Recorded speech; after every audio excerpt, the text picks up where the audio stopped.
Hi, it's Stud, and imagine the current situation. You're playing one of my hobbies, for example, Let's Hug Insanity, and you realize, yeah, this is too hard, and yeah, I don't want to do this anymore.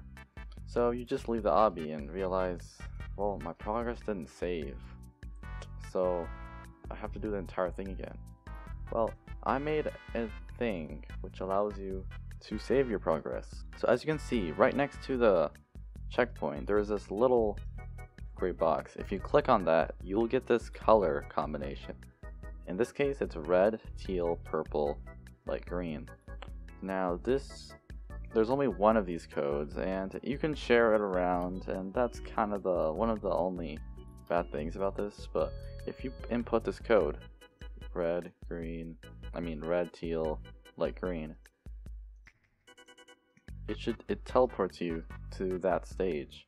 And I put a box on each one. Now, of course, I'm not gonna show every single code, but yeah, that's basically what's going on here. So how does this work? So let me show you how this machine right here works. So let's see, red, teal, purple, lime. So let me make this a little bit clear. I made this on purpose very hard to see, so it's a little bit harder to crack the code. But basically, this is how it is. Let's make it a little bit clearer. And as you can see, this is how it works. I'll put it like that. So this push block will be constantly pushed over, and there's several of them for each checkpoint. So if I press red, it'll slide onto there, and there's a fading part right there, just to make sure you get a little bit more time, and you don't have to do it instantly.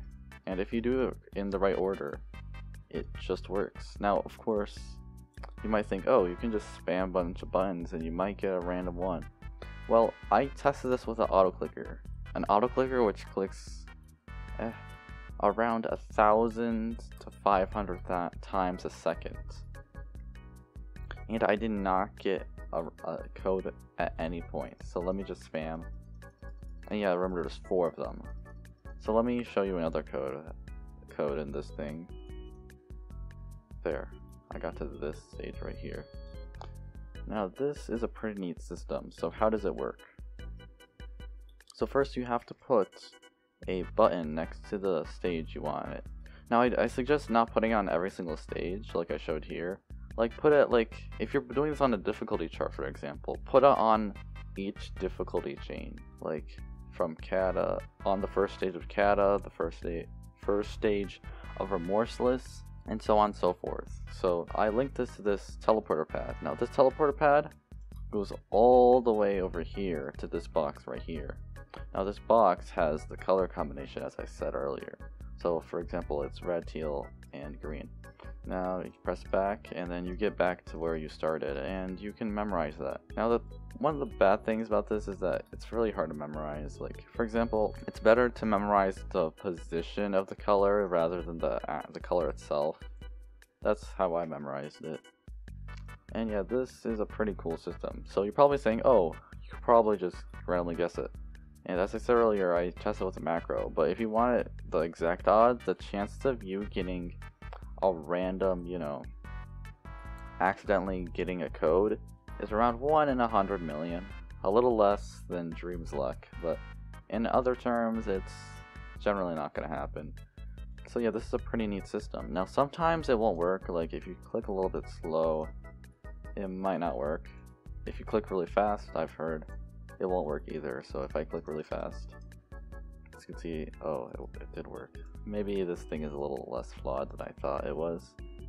But yeah, other than that, it works pretty well. So how did this work? So right here, I have a button, and this button is activated for exactly 1.3 seconds. Now this won't be perfect for all, but yeah, basically this push block will fall down onto the void. Now don't do a respawn part, you can, but I don't suggest doing that. So it'll slide off this conveyor, and this conveyor is at 20 speed, just the norm. Now every time you activate a button, for example this one right here, it will turn this on and make it collide again. And there's a fading part right there, and this fading part will be, I suggest doing the following equation. add 0.1 to this time right here, and then divided it by 4. Or, no, divide it by the amount of digits in the code. That's the equation right there, okay?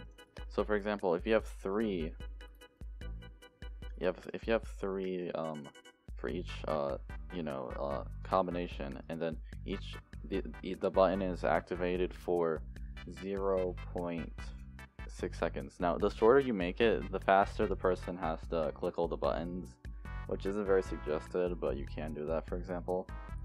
So I'm going to add 0.1 to that, so it's 0.7, and I'm going to divide it by 4. And if we do that very easy math, we get 2.2 seconds. Now, of course, I rounded it a little down. But yeah, that's generally what's going to happen. So yeah, this is a pretty neat system, and you can use it to save your progress. Now, I've seen people use save progress things, which allow you to save your progress whilst you're in the server, but as soon as you leave the server, your progress does not save, and those systems are pretty neat. I suggest using those, but if you want something a little bit more, I suggest using what I showed right here. So yeah, thanks for watching, and yeah, bye.